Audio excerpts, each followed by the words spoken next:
ব্রাহ্মণবাড়িয়া পৌরসভায় প্রতিদিন গড়ে অন্তত ১০০ টন বর্জ্য তৈরি হয়। পলিথিন ও পচনশীল বর্জ্য অপসারণ করতে গিয়ে পৌর কর্তৃপক্ষকে হিমশিম খেতে হয়। সমস্যার সমাধানে ২০২৩ সালের পৌরসভার ছয়বাড়ি এলাকায় বর্জ্য থেকে জৈব সার এবং পলিথিন থেকে তরল জ্বালানি উৎপাদন কেন্দ্র স্থাপন করে পরিবেশ অধিদপ্তর, কিন্তু চালুর কয়েক মাসের মধ্যে কেন্দ্রটি বন্ধ হয়ে যায়। এতে ওই এলাকায় ময়লা স্তূপ জমে গেছে। পরিবেশ দূষণের পাশাপাশি বেড়েছে স্বাস্থ্য ঝুঁকি।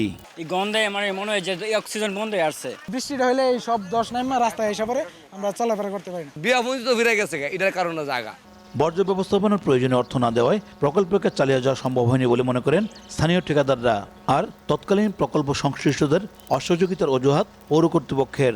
টোটাল বর্জ্যটা একটা বিনে থাকার ফলশ্রুতিতে শটিং করতে যে পরিমাণ খরচ হয়, ঠিকাদাররা এটা বহন করা কোনো অবস্থায় সম্ভবপর নয়। বিধায় যে ঠিকাদার ছিলেন ওনারা অনেক বড় অংশে একটা ডিফিসিট অর্থাৎ ঘাটতি দিয়ে ওনারা শেষ পর্যন্ত চলে যেতে হয়েছে।